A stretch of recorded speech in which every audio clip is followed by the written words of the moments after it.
আমরা খুব সহজভাবে যদি চিন্তা করি, জনগণ আপনাদেরকে জিজ্ঞাসা করছে, খেয়াল করে দেখবেন আপনাদেরকে যারা জিজ্ঞাসা করছে তারা যে সকলে বিএনপি বা ধানের শীষের ভোটার তা না।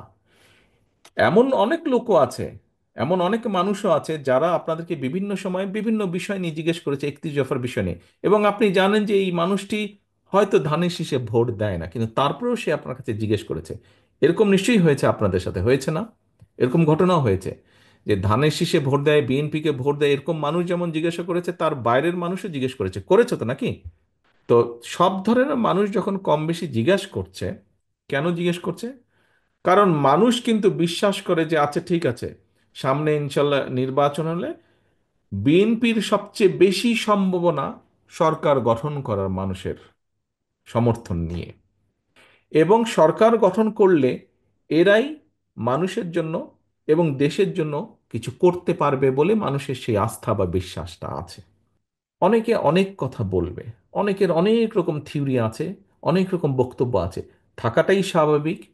এবং আমরা সেটা আশাও করি যে প্রত্যেকে প্রত্যেকের মনোভাব তুলে ধরবে, প্রত্যেকে প্রত্যেকের কথা বলবে। এটাই গণতন্ত্রের বিউটি, বা এটাই গণতন্ত্রের সবচেয়ে বড় বিষয়, যে প্রত্যেকে প্রত্যেকের মনোভাব। কিন্তু প্রিয় নেতৃবৃন্দ, দিন শেষে কি? দিন শেষে কিন্তু একজন বেকার জানতে চাইবে তার বেকারত্বের অভিশাপ ঘুচানোর জন্য আপনি কি পদক্ষেপ গ্রহণ করছেন বা করতে চান আপনি। একজন বাবা মা দিন শেষে জানতে চাইবে যে তার সন্তানের লেখাপড়ার ব্যাপারে আপনি বিএনপি হিসেবে, দল হিসেবে সুযোগ পেলে কি পদক্ষেপ গ্রহণ করবেন, যে তার সন্তানের লেখাপড়া সঠিকভাবে হবে, এই ব্যাপারে কি পদক্ষেপ গ্রহণ করবেন।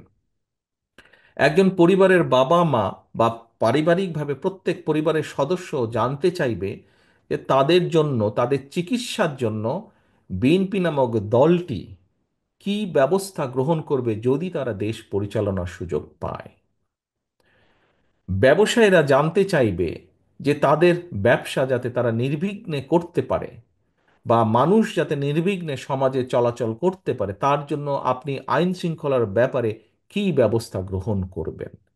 মানুষ দেখতে চায়, মানুষ জানতে চাইবে যে আইন আদালত নিরপেক্ষভাবে কোনো রকম রাজনৈতিক হস্তক্ষেপ ছাড়া তারা তাদের কাজ করবে। এই ব্যাপারে আপনার কমিটমেন্ট কি? এইগুলো মানুষ জানতে চায়। মানুষ জানতে চায়, এই আপনাদের প্রশ্নের মাধ্যমেই এগুলো ফুটে উঠেছে। এখন আমাদের বিভিন্ন বিষয়ে বিভিন্ন থিওরি থাকতেই পারে। আমরা রাজনৈতিকভাবে কার সাথে যাব, কাকে গ্রহণ করব, কাকে গ্রহণ করব না, কার সাথে সম্পর্ক করব, কার সাথে সম্পর্ক করব না, এগুলো আমাদের ব্যাপার।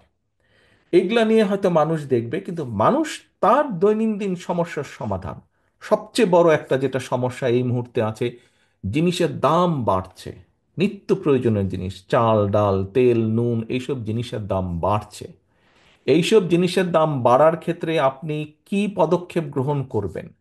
হয় জনগণের ইনকাম বাড়ানোর ব্যবস্থা করবেন, আর না হলে চেষ্টা করবেন যে কি কি চেষ্টা করবেন, কি কি পদক্ষেপ নেবেন জিনিসপত্রের দাম যাতে সহনশীল পর্যায়ে থাকে। মানুষ এইগুলো জানতে চায়। 31 দফার মাধ্যমে আমাদেরকে রিয়েলাইজ করতে হবে, আমাদেরকে একটি বাস্তবায়ন করতে হবে। জনগণের পাশে থাকতে হবে, জনগণের সঙ্গে থাকতে হবে, জনগণকে সঙ্গে রাখতে হবে।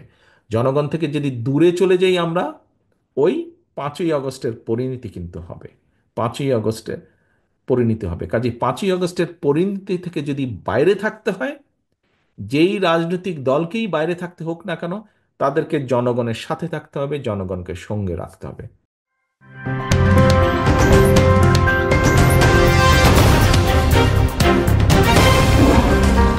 Voice of Tiger.